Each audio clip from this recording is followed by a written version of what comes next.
여러분, 이 형통이라는 단어가 참 듣기만 해도 불쾌하지 않아요. 근데 이 형통이라는 같은 단어지만 믿지 않는 사람들이 생각하는 형통과 믿는 사람들이 생각하는 형통이 다르더라는 거예요. 믿지 않는 사람들의 형통은 무사태평을 말합니다. 아무 일이 일어나지 않는 거예요. 그것이 믿지 않는 사람들의 형통이라는 개념 이해예요. 근데 믿는 사람들은 성경의 근거에서 자신의 삶의 가치가 생기는 거잖아요. 성경의 형통관이 뭘까? 네, 무사태평 아닙니다. 하나님께서 형통을 약속하셨다면 성도에게는 참 일이 안 생기던 게 생기기 시작해요. 안 아프던 질병이 생기기도 하고 안 앓던 감기가 생기기도 하고 서로의 관계가 엉키기도 하고 물질의 문제가 생기기도 하고 명예의 문제가 생기기도 하고 진급의 문제가 생기기도 해요. 그런데 그에게 하나님이 함께 하십니다.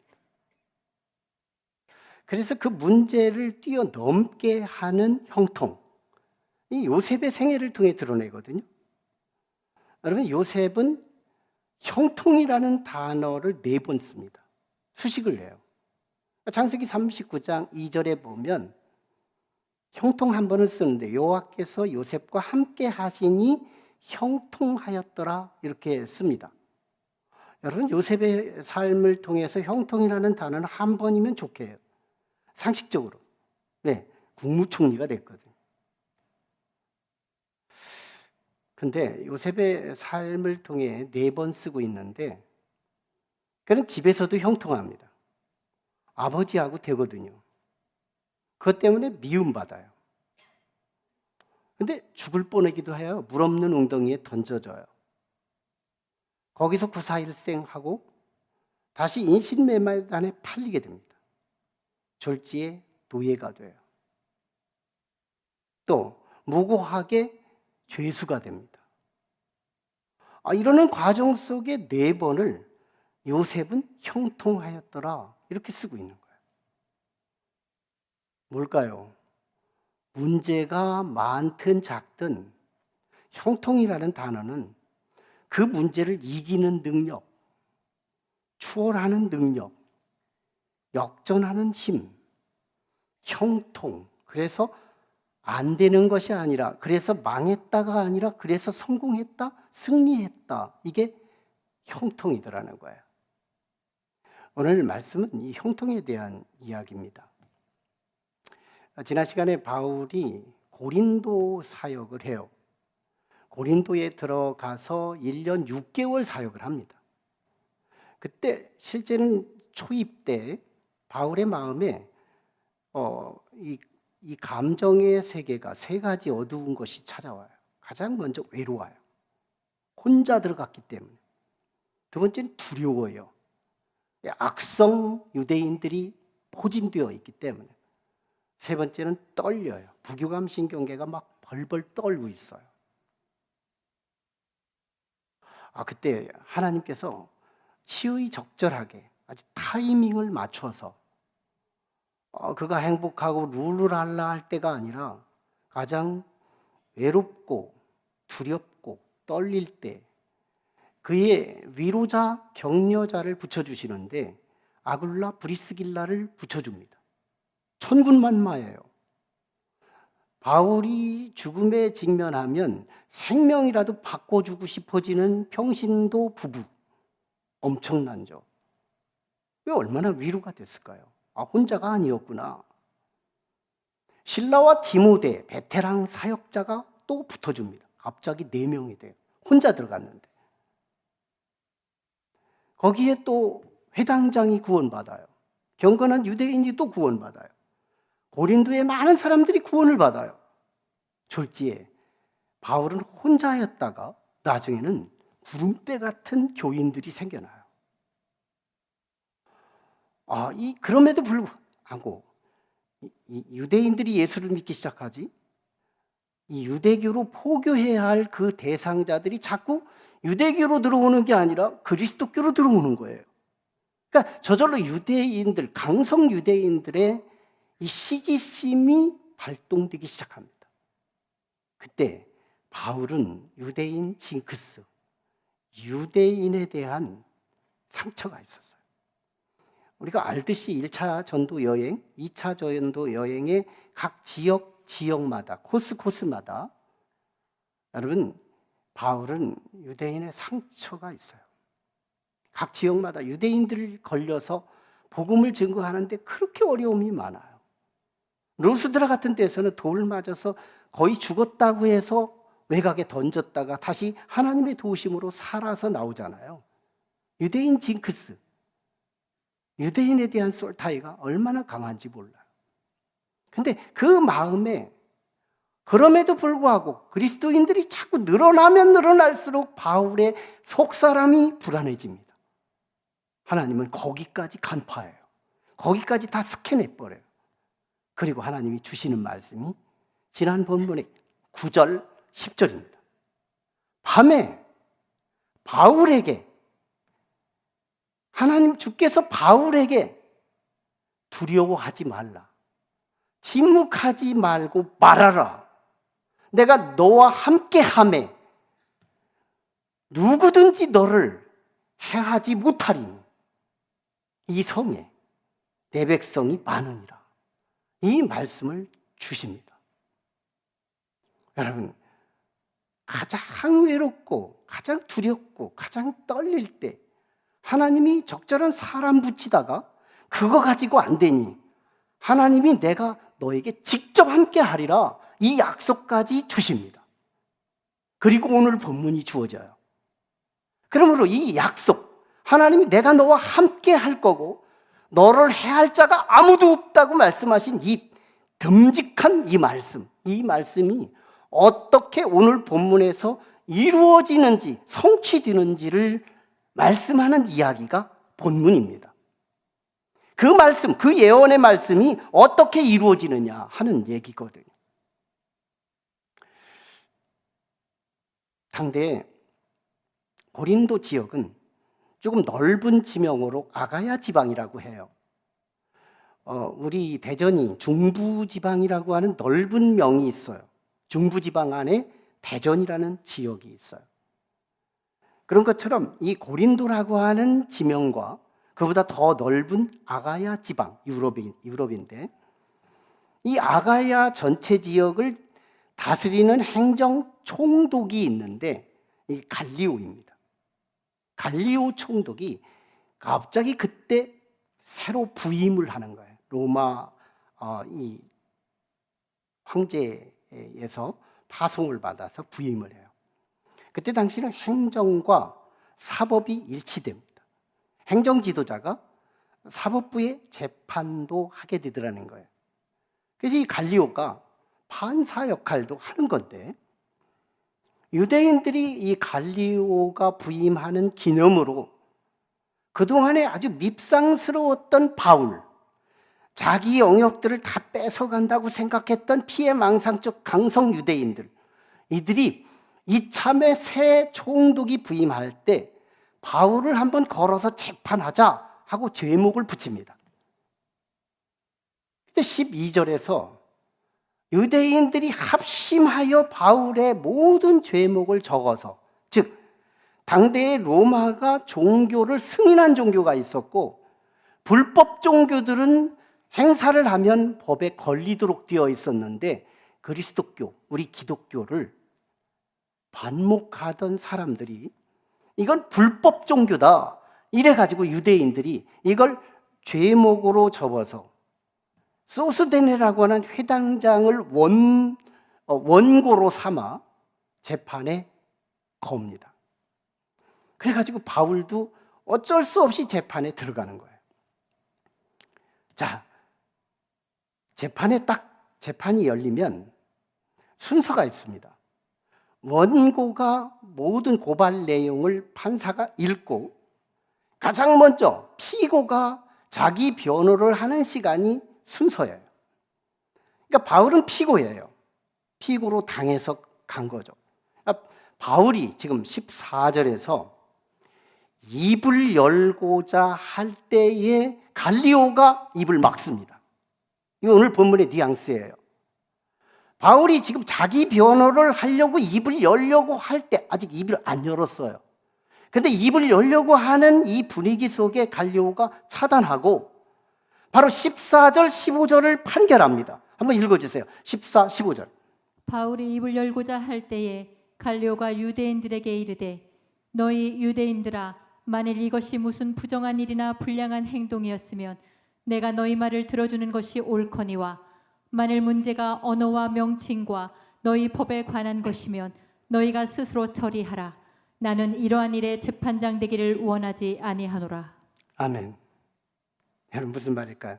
복잡한 내용이지만 이런 얘기예요. 무슨 부정한 일이나 너희의 불량한 행동으로 고발이 됐다면 내가 맡아서 재판해야 맞다. 그런데 너희 언어의 문제, 종교의 문제라면 내가 굳이 이걸 재판에 판단할 이유가 없다. 무슨 말일까요? 기각입니다. 원천 기각이에요. 이건 재판의 소재가 아니다. 그래도 사실은 과정으로 들어왔기 때문에 이게 판례가 됩니다. 참 놀랍죠. 여기서요 하나님의 개입이 있는 거예요. 여러분 하나님의 개입을 보십시오. 구약에는요 하나님이 개입을 대부분 초자연 속에서, 자연 속에서 초자연적으로 이적을 보입니다. 애굽에서 10가지 재앙을 대부분 보면 자연을 초자연으로 일으켜서 하나님의 임재를 드러내요. 홍해는 자연을 갈라서 이스라엘을 구원합니다. 반석을 쳐서 백성들에게 생수를 터뜨립니다. 요단강을 갈라서 백성을 통과시킵니다. 여리고성이 무너져서 백성을 구원합니다. 승리하게. 대부분 보면 자연을 터치해서 하나님의 임재를 드러내요. 이 이적이에요. 신약으로 돌아오면요 이적의 컬러가 달라져. 대부분 하나님은 사람을 전기처럼 사람을 타고 일합니다. 참 신기하죠. 신약에 들어오면 사람을 타고 일해요. 사람 속에 들어가서 하나님의 임재하시고 강팍했던 사람이 부드러워지기 시작하고 이상하게 지옥 같은 가슴이 킹덤 빌더가 되며 평화를 얻기 시작하고 내 내면 속에 놀라운 하나님의 임재가 시작되며 사람을 통해서 임하는데 믿는 자를 통해서만 하나님이 전기를 타느냐? 전기 타듯이. 참 이상하죠? 모든 철들, 금까지, 은까지 모든 것 다 전기가 흐르거든요. 하나님이 흐르는 동선이 있어요. 대부분 신약에 오면 사람을 타고 일합니다. 참 신기하죠? 사람을 타고 일해요. 근데 믿는 자를 타고만 일하는 줄 알아요. 믿지 않는 자도 하나님은 타십니다. 왜? 믿는 자들을 구원하기 위해서 일하시는 거예요. 여러분 갈리오는요 안 믿는 자였어요. 하나님을 모르는 사람이었어요. 비신자, 불신자였어요. 그런데 하나님께서 이 갈리오에게 들어가십니다. 개입을 하셔요. 일시적이지만 바울을 구원하기 위해서 갈리오의 마음을 부드럽게 하고 바울의 편에 서게 하는데요. 여러분 여기서 바울이 입을 열기 전에 갈리오가 먼저 활동함으로 바울은 구원, 바울은 역전, 바울은 형통, 이 결과로 이루게 됐다는 거예요.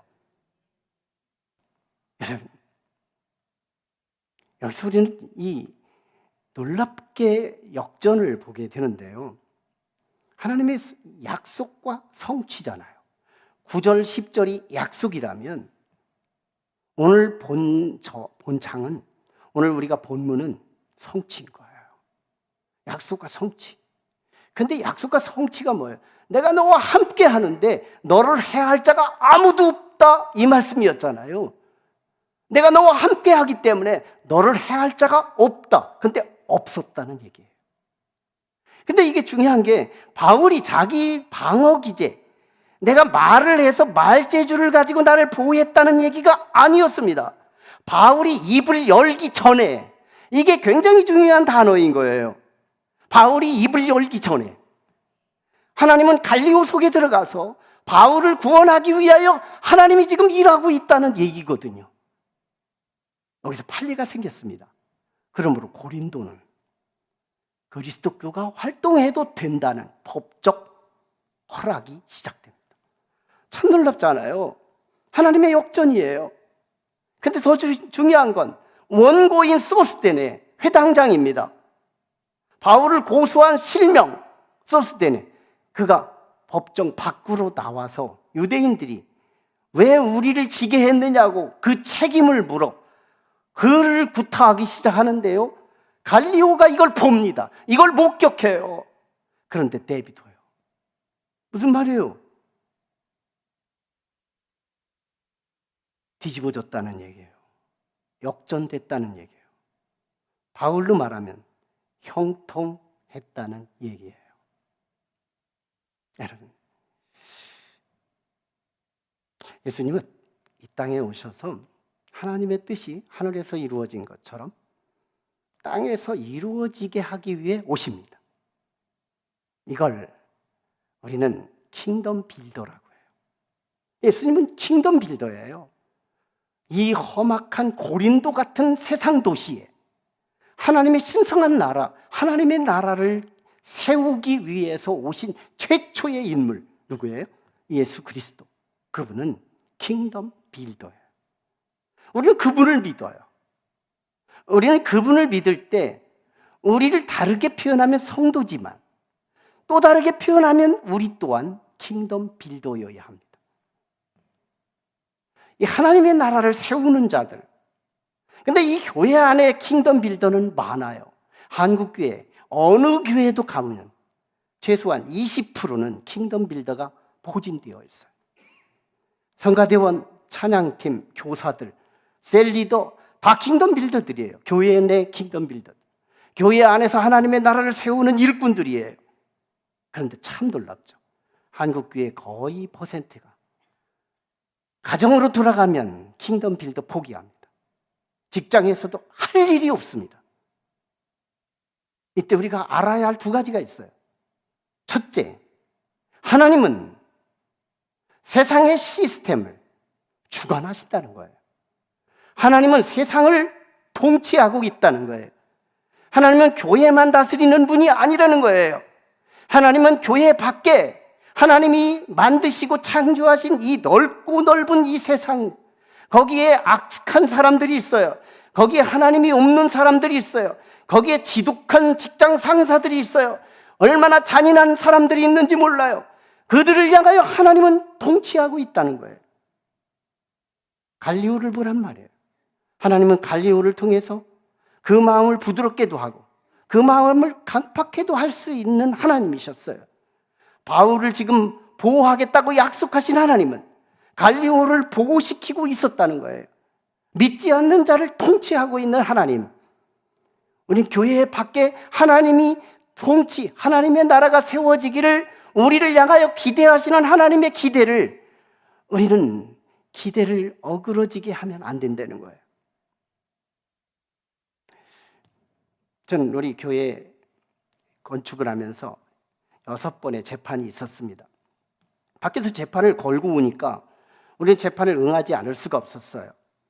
근데 첫 번째 재판을 승리하게 되는데 어제 우리가 이겼다고 판결납니다.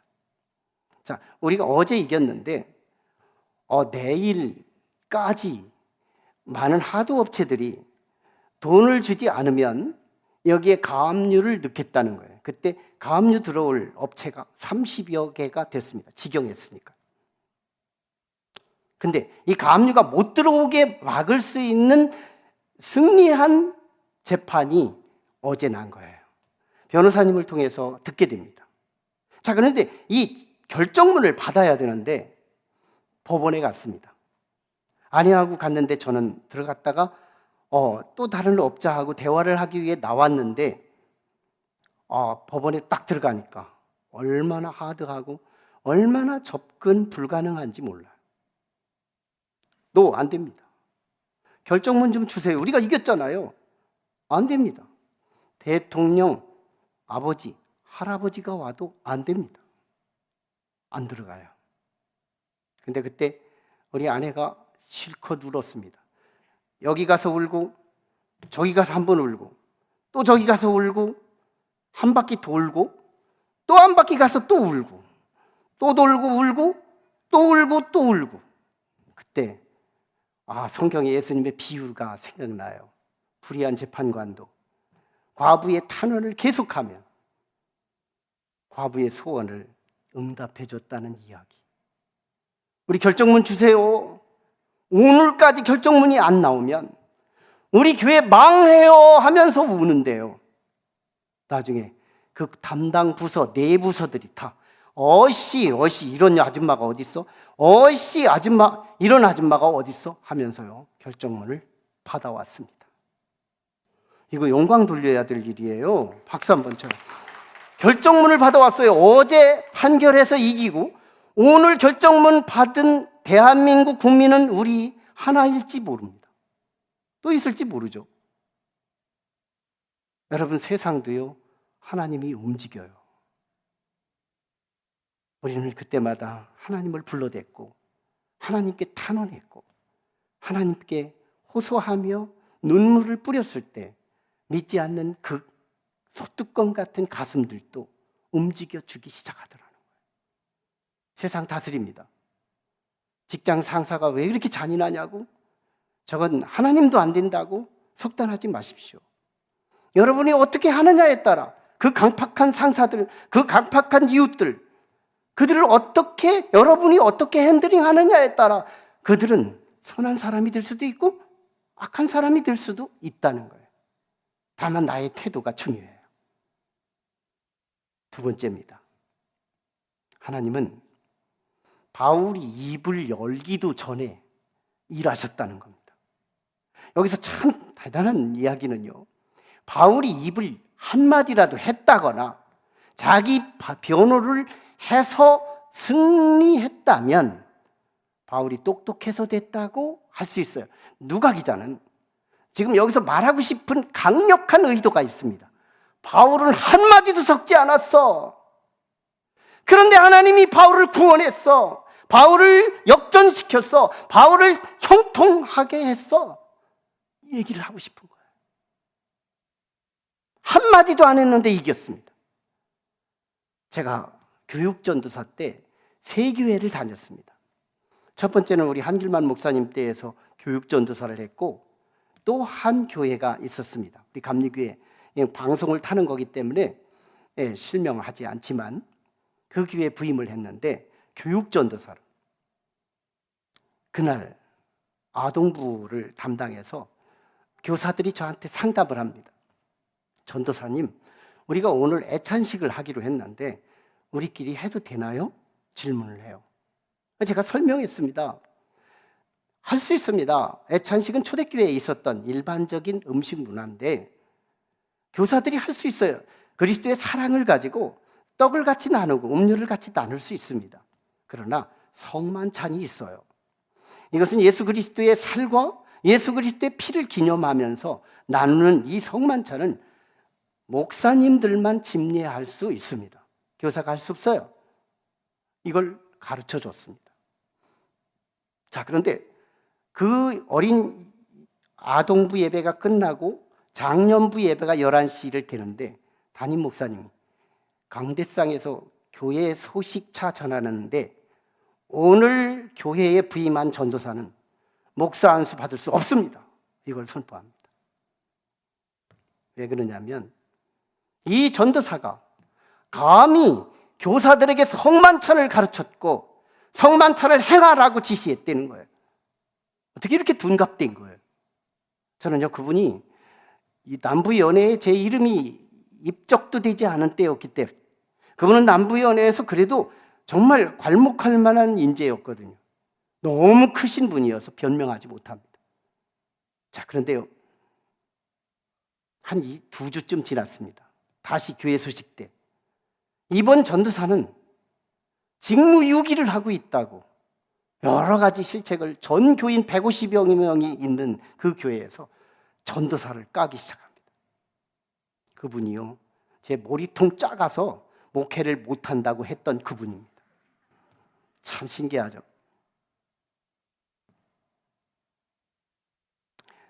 저는 또 변호하지 않았습니다. 그리고 한 2주쯤 지났을 거예요. 저를 위해서 호련히 움직이는 분이 있었어요. 그때 청년, 양날개 청년, 진짜 제가 교육전도사 할 때 나를 천사처럼 돕던 남녀 청년이 있었어요. 근데 그때 신 집사님이 있었습니다. 아가씨인데 집사예요. 이 집사님이 담임 목사님한테 총애를 입던 분입니다. 그리고 그 교회는 갈등이 있었어요. 부목사님하고 담임 목사님하고 갈등하는 사이에 부목사님이 저를 섭외했기 때문에 부목사님을 미워하고는 싶은데 근거가 없으니 이 전도사를 공격하고 싶었던 마음이 먼저 있었습니다. 그때 그 신집사가 담임 목사님을 찾아가요. 담임 목사님 사랑받는 자니까. 오히려 담임 목사님한테 큰 소리 칩니다. 아니, 목사님 왜 교회 소식에서 그렇게 공개적으로 혼내요? 이런 인신공격을 하면 안 되잖아요. 그거 성만찬 아니었어요. 애찬이라는 걸 가르쳐 줬어요. 그리고 선풍기 이거 끄지 않았다고, 이거 게으르다고 저를 지적합니다. 이거 원래 총무가 하기로 돼 있었어요. 그럼 왜 그 전도사가 와서 변명하지 않았어? 그때요. 그걸 어떻게 변명해요? 그러자 이 목사님이 감동을 입습니다. 제가 찾아와서 변명하지 않았다는 것을 점수를 준 거예요. 그 뒤에요. 저는 그 교회의 교육전도사인데요. 부목사님은 부목사님의 설교단이 있어요. 담임 목사님은 따로 담임 목사님 설교단이 있는데 저한테 설교를 얼마나 많이 시켰는지 아세요? 저를 인정해 주기 시작한 거예요. 역전이었어요. 형통이었어요. 제가 말을 한마디도 하지 않았어요. 너 자기 방어, 그걸로 내가 구원받은 얘기 아니었다는 거예요. 여러분, 하나님은 바울이 말하기도 전에, 입을 열기도 전에 가이오를 통해서 바울을 구원했다는 얘기예요. 예수님이 킹덤 빌더라면 우리 또한 이제 킹덤 빌더로 나가야 합니다. 교회 안에서 하나님 나라를 세우는 건 20%만 움직이면 충분해요. 이제는 교회 밖에서, 우리 가정에서 킹덤 빌더로 살아가는 우리 성도들을 기대합니다. 저는요, 가끔씩 화가 날 때가 있어요. 언제 화가 나느냐? 소통이 안 될 때. 참 이상하게 속에서 뭔가 막 치밀어 올라요. 소통이 안 돼요. 화가 나요. 그리고 또 무고할 때, 내가 정말 그러지도 않았는데 막 그렇다고 밀어붙일 때, 그때 막 이상하게 화가 납니다. 킹덤 빌더가요, 우리 한국 교회가 많이 오해하고 있어요. 너를 교회로 데리고 오는 것에서 시작된다고. 안 믿는 사람을 자꾸 교회로 데리고 와서 믿는 자를 만드는 것이 킹덤 빌더라고 생각해요. 아니었습니다. 나는 나의 자기 방어, 그것 때문에 나는 혈기를 부릴 때가 있어요. 내가 정당하다고 내가 혈기를 부리면서 상대방을 제압하면서 나는 내가 이기고 싶어서 했지만 관계만 잃어버리고 말아요. 역패합니다. 오늘부로 전 교회에서, 우리 아내가 지켜보고 우리 딸이 지켜보는 우리 가정에서, 탁구치는 현장에서, 세상에 비신자들이 있는 어떤 틈바귀에서, 교인들이 없는 비신자들 틈바귀 속에 나 혼자 있을 때 저는 장담이 아니라 혈기로 나를 방어하지 않기로 작정해 봅니다. 여러분들이 저를 혈기 부리거든 설교 책임지라고 그렇게 해보십시오. 우리 아내도 마찬가지, 우리 딸도 마찬가지. 난 혈기를 포기합니다. 내 안에서 하나님의 나라가 세워지기를 원해요. 다른 사람을 핸들링해서 하나님의 나라를 건설하기 이전에 내게 이미 하나님의 나라가 부실한 것이 많아요. 다시 재건할 필요가 있어요. 바울의 입을 열기도 전에 하나님이 바울을 역전시키고 형통하게 하셨던 그 하나님, 오늘 나를 통해서 하나님의 나라가 세워지기를 원합니다. 여러분은 뭘 가지고 가시겠어요? 이젠 교회에서는 이미 세워진 자로 좋게 해요. 교회 밖에서, 여러분의 가정에서 뭐 가지고 가서 타인을 하나님의 나라로 세우기 이전에 여러분의 자신의 삶 속에 망가진 하나님의 나라 다시 세울 수 있는 그 감정, 그 의지, 그 이성 무엇이 있을까요? 여러분은 여러분의 소리를 직접 듣고 오늘 결단해야 할 겁니다. 그리고 가셔서 하나님을 정말 사랑하기에, 나는 내가 설교했기 때문에 혈기가 아니라 이제는 내가 하나님이 너무 좋아서, 하나님이 너무 사랑스러워서, 하나님을 너무너무 사랑하기에, 하나님이 사랑하는 그가 상처되지 않기 위해서 나의 자기 방어 기제, 나의 혈기를 포기하는 저는 이게 하나님의 뜻이라고 믿습니다. 하나님의 뜻을 품은 자는 하나님이 지키셔요. 하나님이 보호하십니다. 하나님이 역전하게 하십니다. 여러분에게 하나님의 뜻을 품어 보십시오. 어떻게 해야 내가 하나님의 천국을 만들어 갈 수 있을까? 그 뜻이 여러분의 속에 숨어 있다면 이번 한 주간 분명히 하나님은 여러분과 함께 할 것이고 반드시 역전, 그리고 반드시 형통하실 것입니다. 기도하시죠. 우리 같이 기도하실 때, 하나님,